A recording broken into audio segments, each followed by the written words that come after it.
presence for coming here today. Thank you for making the choice to come here. Each of you made that choice to say yes to come this morning. So it's humbling, and I'm grateful. Thank you. So as I re-entered the created world that we humans have made from my trip, I've had a little bit of trouble with re-entry. Christine tells me that I'm not all back yet, and I have to agree with her. In fact, I'm not sure I want to be all back. So I want to share with you what happened for me on this trip and how it relates to unity principles.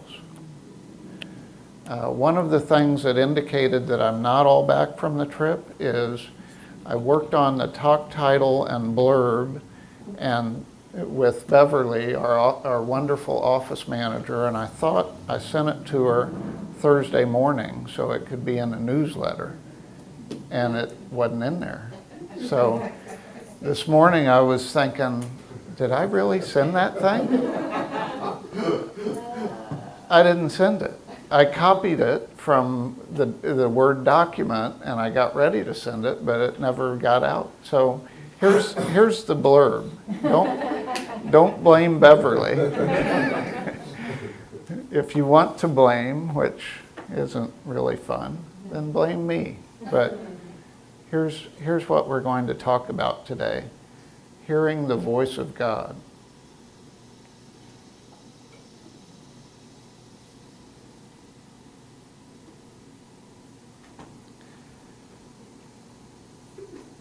So I went to Lake Superior. Lake Superior is the largest of the 5 Great Lakes in North America. It has enough water in the lake to cover North and South America a foot deep, the whole thing. It's such a big lake that it creates its own weather. The Ojibwe called it Gitche Gumi, which means great sea. I call her the Great Mother. She's a beautiful, beautiful creature that you can feel miles away if you can feel energy. So Myrtle Fillmore, one of our founders, got it. She said, "Nature is surely the glorified face of God. See the beauty about you and see the manifestation of the infinite mind. The created world provides us messages all the time, over and over and over again, and it's our job to listen." I came to believe in this trip that as humans, we've got this arrogance that we've got a bunch of things figured out. We have no clue what's going on in this mystery. We have no clue. We've spent hundreds of years, Western science, trying to, tease things out and find out about how people are healthy and how they're sick and how things work, and we've hardly touched the tip of the iceberg, much less the whole iceberg. So what happened for me, this is a view along the shore of my favorite place on Lake Superior. What happened for me in this experience is I was humbled, very humbled. One of the things about the place I go, it's in the Porcupine Mountain Wilderness State Park. It's the largest old-growth forest left in the continental U.S. 44,000 acres of trees that have been untouched by logging by humans. And so it's got beautiful, huge trees. It's also got lots of trees that have fallen. That's part of the forest regeneration. So as you see in the distance there, there's a tree that fell into the lake. Here's a close-up of that. This tree coming down is the one that goes into the lake. There's another one that's fallen on top of it. There's just all kinds of trees falling down in this beautiful wilderness.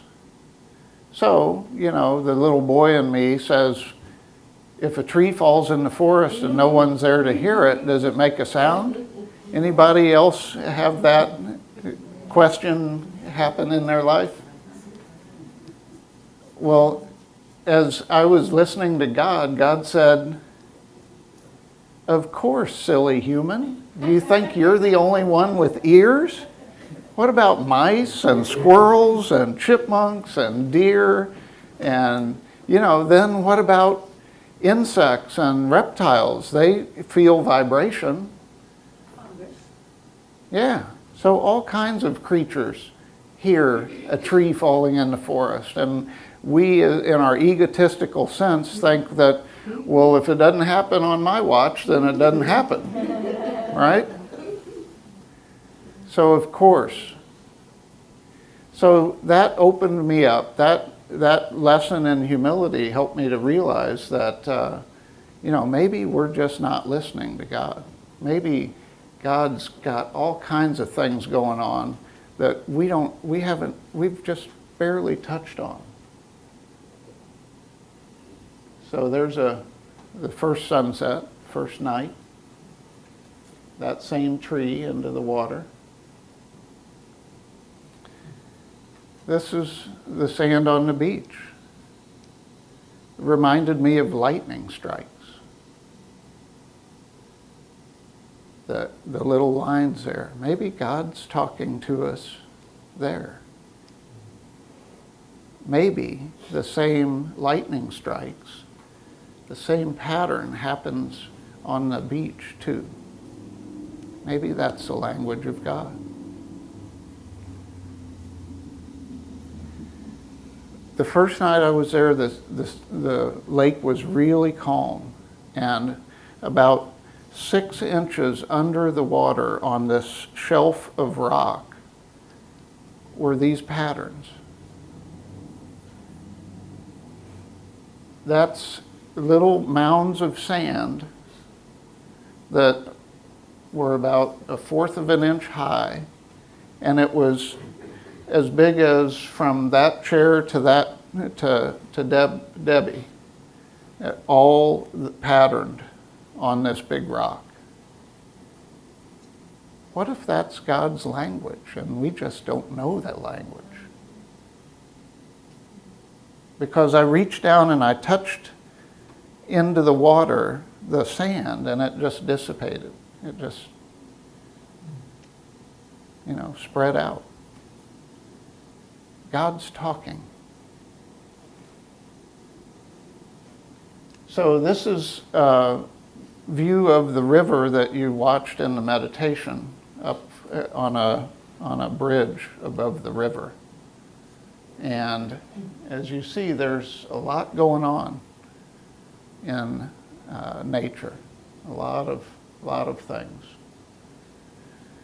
One of the things that goes on is that God has put on board everything that every part of nature needs to survive.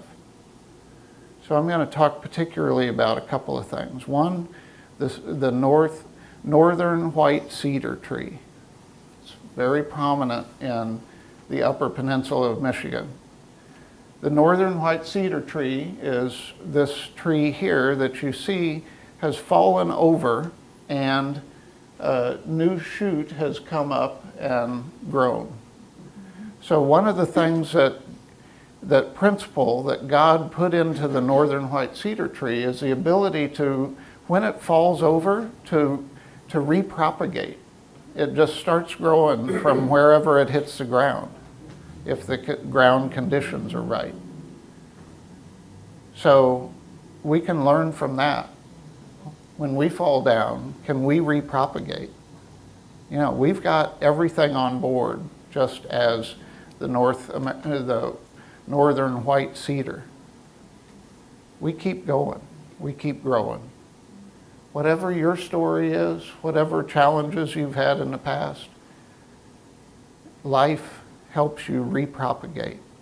Principle put within you the ability to keep going and keep growing, to keep becoming everything that you were made to be.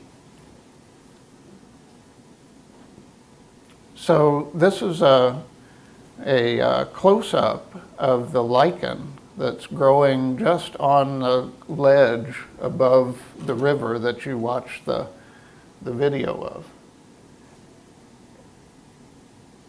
These lichen have everything they need.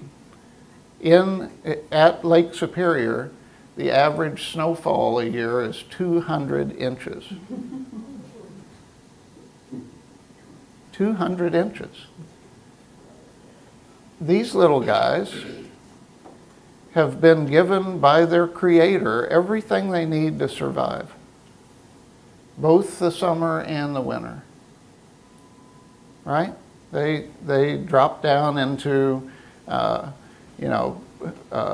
of a hibernation when it's cold. In the summer, they're up, popping up with their little mouths. It almost looks like little birds going, "Give me water." Beautiful, beautiful. The other thing that I failed to mention about the cedar is the cedar has been given the ability to develop epicutical wax on its leaves every winter.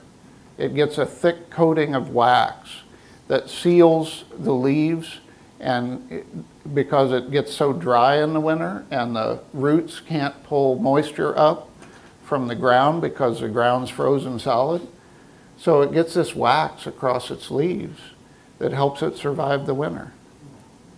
These trees are older than we are.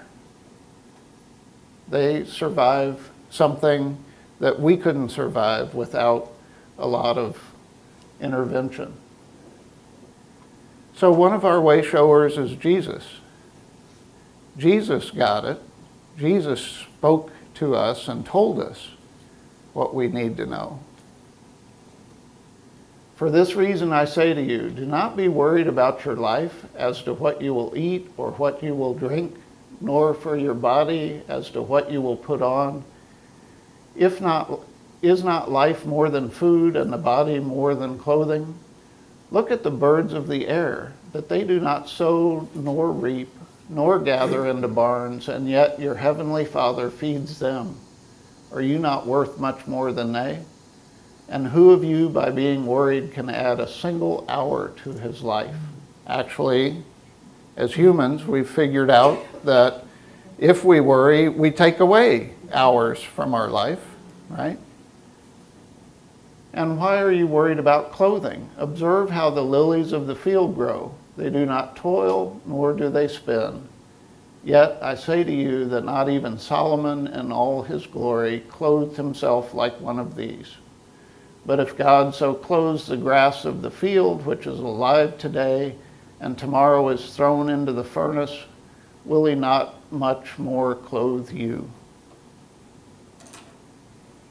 So, if cedars have everything they need on board, put there by their Creator, why wouldn't we have everything we need on board, put there by our Creator?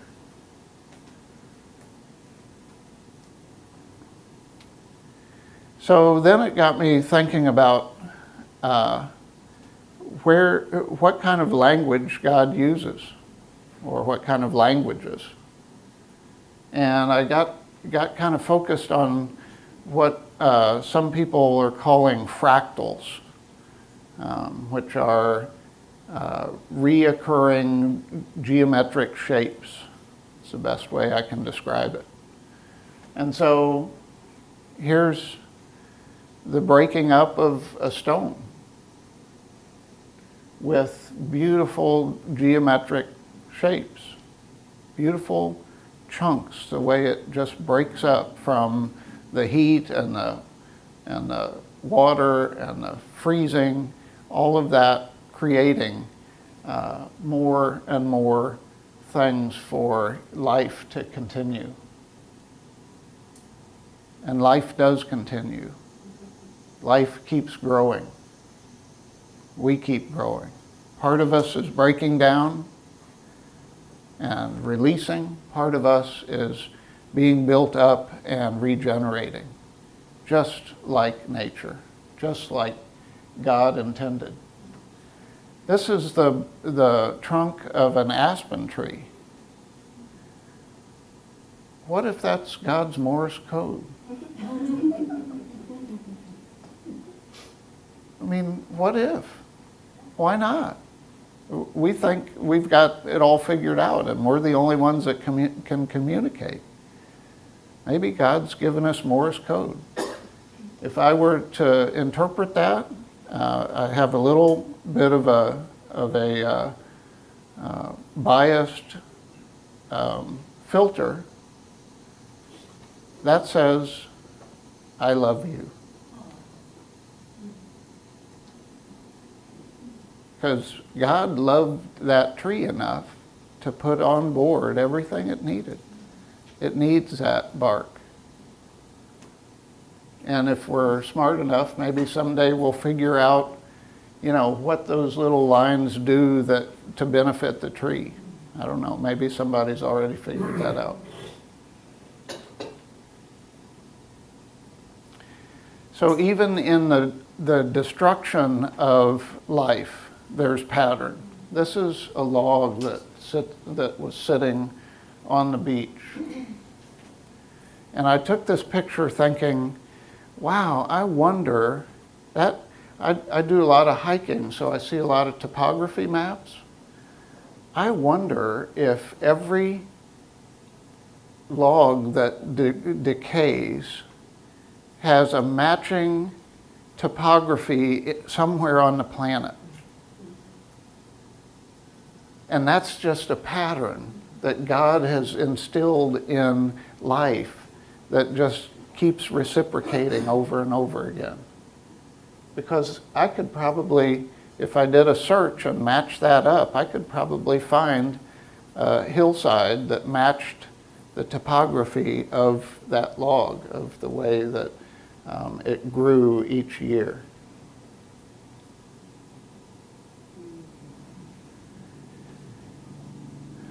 So one of the beautiful things about camping on Lake Superior's southern shore is the sunsets. This was one of them. This is the tree that I took the picture from that we started with.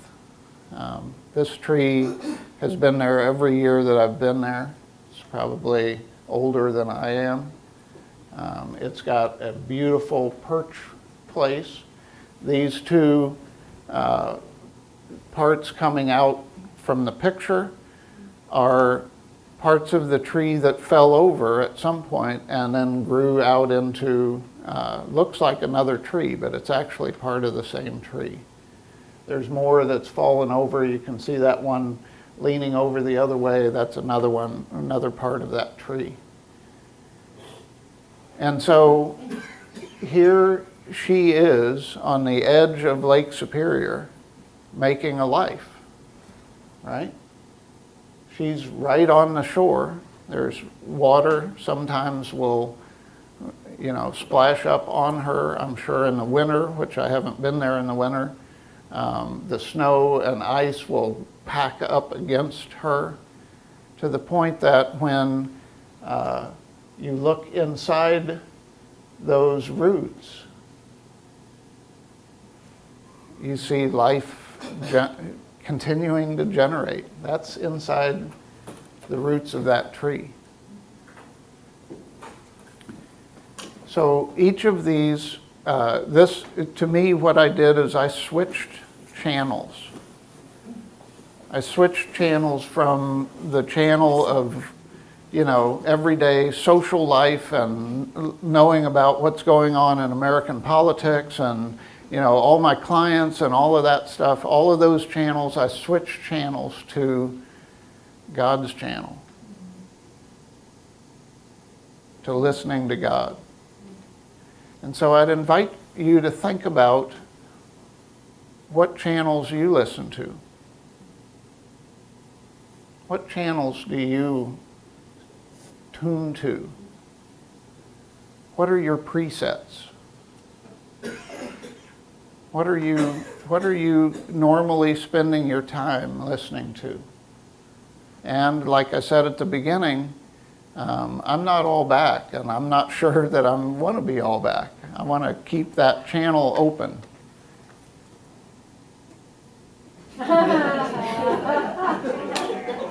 That's me and my tree.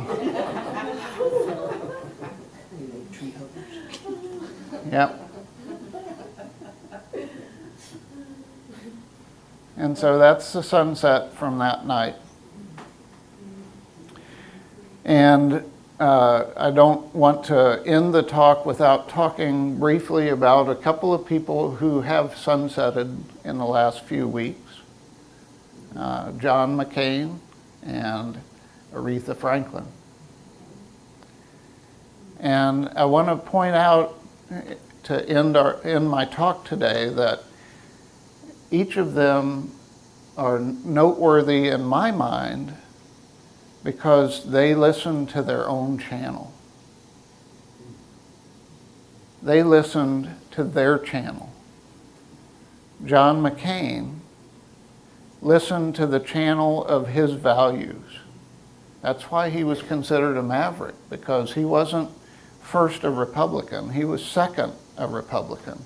He was first a person who lived the values that he felt, regardless of what public opinion was or what other people said or what his political party's position was. He lived it. I don't necessarily agree with some of the values that he lived, but I honor the fact that he lived his values. He listened to his channel. And then we have the Queen of Soul. She became the Queen of Soul because she listened to what her Creator put on board for her. Right? She took what she was given by her Creator and made it everything she could. And so she became the Queen of Soul. So, in closing, I want to ask you, what do you want to be the king or queen of? What do you want to spend so much time listening to your channel that you make it so manifest in the world that it just beams, that it just is exuding who you are? Not for the accolades. If Aretha Franklin did it for the accolades, she wouldn't have been as good as she was. She did it because she tapped into who she was and what her Creator told her was on board, and she lived it. So, I'd invite you to check the channel that you're listening to on a regular basis. Maybe expand the channels that you tune to, and find a channel that is going to maximize who you are in the world, in all your beauty, and all your humanness. Be the best you can be. So, I don't normally do this, but I feel called to see if there's any comments or questions, any brief statements that anybody'd like to make about the talk today or finding your channel.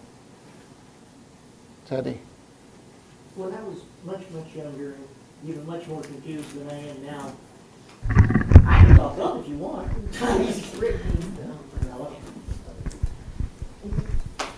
When I was in my early 20s, I was a very unhappy human being. I had Kate, who was just an infant, and I had no purpose or direction in my life whatsoever. And so I was just kind of like schlepping along. And one day I discovered Rehoboth Beach. It just drew me like a magnet. I had never been to a beach in my life. People in Sterling back then didn't do that sort of thing. And I sat at the ocean, and I listened to the ocean, absolutely certain there was something it was telling me. And I could never figure it out. I'd go at night and stay till 11, 12 o'clock at night, just listening. And I got more peace from that than I have from any material good or friendship, a great love. And I'm not dissing any of that. That was just spoken to me, and it was mine to figure out. And it took me one heck of a long time to do that. But basically it's come down to just be me and let it go. Don't hold on to stuff. Don't judge stuff. Just be what your intuition tells you to be. Do what it says is right, and you'll be okay. So I appreciate your talk today. Sorry, Mom, signal first. So last year, I spent 3 days in the woods. I'll tell you, the first day was I think that was the hardest part because I had to let go of what was normal. But the second and third night, I didn't want to come back. And that was a great part of me that is still there waiting for me to go back to find myself again. Thank you so much for this today. That was a great reminder of how important it is to disconnect from the rat race here. And I've been on one here in the last few months, but it's so important to slow down and get back to the truth of who you are. And sometimes you can't find that until you're just listening to the inner voices of your own, to find your own scratches in the bark, so to speak. I brought a prop today. This is actually a stick that is driftwood that just was on the beach, and it's a perfect walking stick. So it just, I mean, yeah, man couldn't make a better one. So as a little kid, I grew up at Lake Tahoe, California, Nevada, and I used to go out into this meadow. It was like a marsh, and I actually took little planks of wood and made like a walkway through this marsh because it was squishy. And I would get to this place which I called like Gilligan's Island, and there was the trees, and there was an eagle's nest, and I used to just look at God's world there. And when I came back across that marsh, I knew that I would keep going back there because that was my little place. And I found that my purpose there was just to be God's kid and to always cherish the little girl inside of me no matter what. No matter what trials or tribulations, no matter what adults' responsibilities, it was always just to know inside that I was God's kid. And that's what I've held on to. Beautiful. Thank you. Thank you. I'm so grateful for your speech because I am very connected with nature. Trees, everything talks to me, but I've never associated it with God. It just was. And I just want to tell a little story. Last week, Mary Beth brought Tulsi with her here. And it was outside, and there was one box that said, "Straight away, take me home." So I did. and in there were the little people. And so I could not remove the Tulsi out of the box because that was, they had made at their home and wanted to come to my place. And now I have the little people. I can see little people. And now the little people are in that box. They had just moved from. So there is so much going on that we have no awareness of. Yep. And so, yeah, thank you for having another way of looking at it. Yes. Oh, I'm sorry. I wasn't going to say anything, but your talk did remind me of the first time you looked out over the Grand Canyon, and it takes your breath away, and the thought, my God, this is the face of God. And it's so overwhelming that you want to get back to it. One other thing you cleared up for me was the word Gitchigumi. You know that there's a poem or something that's from the shores of Gitchigumi too. Right. Yep. And I never knew what it meant. Yeah. So thank you. You're welcome. Well, I too wasn't going to speak, but I see God in the beauty of the world. But just driving out of my driveway, going around the different ways I have to get out of the development I live in, I looked up and there was this, which is what I always look for and which I always see God in, beautiful, beautiful blue skies, white clouds, green trees. And I said, that's where I see God. I've seen that, as I look back, I've seen it a lot of years.